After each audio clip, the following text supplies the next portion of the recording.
జై శ్రీరామ్, జై హనుమాన్. ఈ రెండు పదాలు వినగానే మనకు గుర్తుకు వచ్చే రూపం, మన కళ్ళ ముందు సాక్షాత్కరించే రూపం ఆంజనేయ స్వామివారి రూపం. మండు వేసవిలో ఎక్కడ చూసినా హనుమాన్ దీక్షా పరులతో సందడిగా కాషాయవనంగా మనకు అగుపిస్తూ ఉంటుంది. సింధూరపు కలరు చొక్కాను ధరించి తెల్లటి లుంగీలను కట్టుకొని మెడలో సింధూరపు రంగు కండువాతో వారందరూ కూడా రామభక్తుడైన ఆంజనేయ స్వామివారి మాలను ధరించి మనకు అగుపిస్తూ ఉంటారు.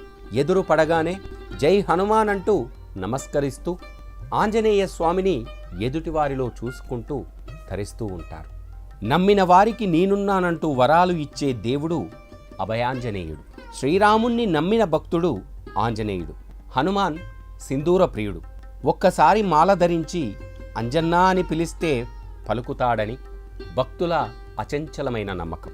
అందుకే చిన్నపిల్లల నుంచి పెద్దల వరకు ఒక్కసారైనా జీవితంలో హనుమాన్ మాల ధరించాలని అనుకుంటారు. చైత్ర వైశాఖ మాసాల్లో ప్రముఖ ఆంజనేయుడి స్వామి దేవాలయాల్లో హనుమాన్ నామస్మరణ మారుమోగుతూ ఉంటుంది. కఠిన నియమాలు ఆచరిస్తూ ఆంజనేయుని సేవలో తరిస్తూ ఉంటారు భక్తజనం. మాలధారణ చక్కని నడవడిక, ఆరోగ్యం, ఆధ్యాత్మికతను అందిస్తుంది. అందుకే హనుమాన్ మాలకు అంతటి ప్రాధాన్యత కలిగి ఉంది. ఈ దీక్షా సమయంలో కఠిన నియమాలు, మద్యం, ధూమపానం లాంటి చెడు అలవాట్లకు దూరంగా ఉండాలి. వేకువజామున బ్రహ్మ ముహూర్తమున శిరస్నానం చేయాలి. దీక్షను స్వీకరించే భక్తులు తెల్లని లుంగి, కాషాయం చొక్కను ధరించాలి. మధ్యాహ్నం భిక్ష 3 గంటలకు ముగించాలి. ఒంటిపై చొక్కా విడిచి కండువా పంచెను నడుముకు కట్టుకొని పూజను చేయాలి. గంధం, కుంకుమను సింధూరం బొట్టుగా పెట్టుకోవాలి. అబద్ధాలు, అధిక ప్రసంగాలు చేయకూడదు. మూత్ర విసర్జన అనంతరం కాళ్ళు చేతులు పరిశుభ్రంగా కడుక్కోవాలి. అప్పుడే ఈ మాలాధారణకు ఒక అర్థం ఉంటుంది. శ్రీ ఆంజనేయ స్వామివారి పూజా విధానం కూడా ఇలా ఉంటుంది. ఓం శ్రీరామ జయ రామ జయ జయ రామ అంటూ 108 సార్లు జపించాలి.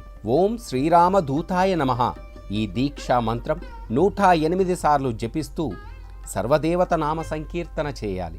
మాతృదేవో భవ, పితృదేవో భవ, ఆచార్య దేవో భవ, అతిథి దేవో భవ అని స్మరించుకోవాలి.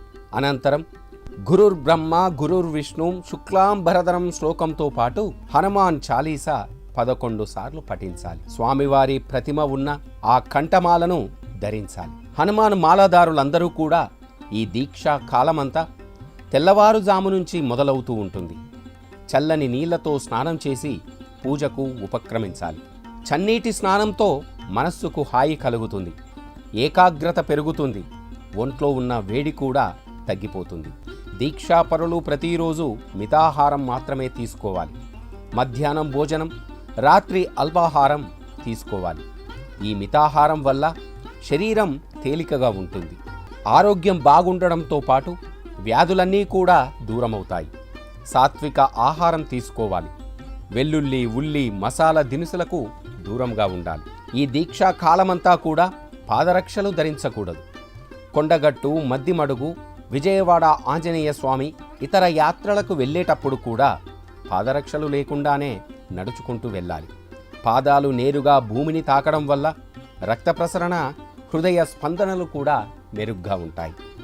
నిత్యం నేలపైనే నిద్రించాలి. భూతల శయనం సుఖం, మనశ్శాంతిని ఇస్తుంది. బ్రహ్మచర్యాన్ని పాటించాలి. నేలపై పడుకుంటే మనసుకు ప్రశాంతంగా ఉంటుంది, ఆరోగ్యానికి మేలు చేస్తుంది కూడా. చల్లని చందనం 2 కనుబొమ్మల మధ్య మొదటి భాగం విశిష్టతమైనది. కుంకుమ, విభూది, గంధం, చందనంలో ఏదో ఒకటి పెట్టుకోవడం వల్ల మన ఆలోచనలు స్థిరంగా ఉంటాయి. నాడీ మండలానికి కేంద్రమైన నుదుటు ఆ బొట్టు ఎంతో సున్నితమైంది, ఆరోగ్యదాయకమైంది కూడా. అందుకే ప్రతినిత్యం స్నానాన్ని ఆచరించిన అనంతరమే వెంటనే ఆ సింధూరాన్ని బొట్టుగా పెట్టుకోవాలి. కాషాయ దుస్తులు ధరించాలి. మాలాధారులు కాషాయ దుస్తులను ధరించాలని నియమం కూడా. ఎండాకాలంలో దీక్షలు చేయాల్సి ఉంటుంది. ఎండవేడి కాబట్టి వెంటనే గ్రహించి రక్షణ కల్పించడంలో ఈ కాషాయపు రంగు ఉపయోగపడుతుంది కూడా. హనుమాన్ దీక్ష మాల ధరించడం వల్ల మనస్సుకు ప్రశాంతంగా ఉంటుంది. నియమాలు పాటించడంతో పాటు మంచి అలవాట్లను కూడా అలవరుచుకోవాలి. భక్తిభావాలు పెరుగుతాయి. అవకాశం ఉంటే ప్రతి ఏటా మాల ధరిస్తే చాలా మంచిదని కూడా మన పురాణాలు, పండితులు కూడా వివరిస్తూ ఉంటారు.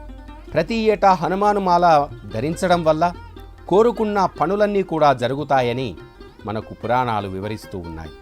ఏకాగ్రత పెరుగుతుంది. కఠిన నియమాలతో మంచి అలవాట్లు అలవడతాయి. క్రమశిక్షణ అలవాటు అవుతుంది. మంచి పనులు కూడా జరుగుతాయి. ఒత్తిడిని దూరం చేసుకోవచ్చు మాలాధారణ వల్ల. హనుమాను మాలతో ఆహారపు అలవాట్లు పూర్తిగా మారిపోతాయి. ఆరోగ్యంగా ఉండవచ్చు. ఆహారంతో పాటు నియమ నిబంధనలకు కట్టుబడి ఉంటారు. ఈ మాల వల్ల ఆరోగ్య రక్షణ ఉంటుంది. 41 రోజుల పాటు ఐక్యమత్యంగా ఉండడం, అన్ని పనులు చేసుకోవడం కూడా అలవాటు అవుతుంది. వానర దేవుడైన హనుమంతుడు చైత్ర పౌర్ణమి నాడు జన్మించినట్టు పురాణాలు చెబుతూ ఉన్నాయి.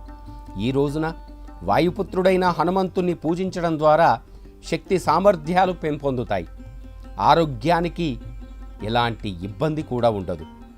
శరీరానికి బలాన్ని, ఆయురారోగ్యాలను హనుమంతుడు ప్రసాదిస్తాడని కూడా మనకు పురాణాలు వివరిస్తూ ఉన్నాయి.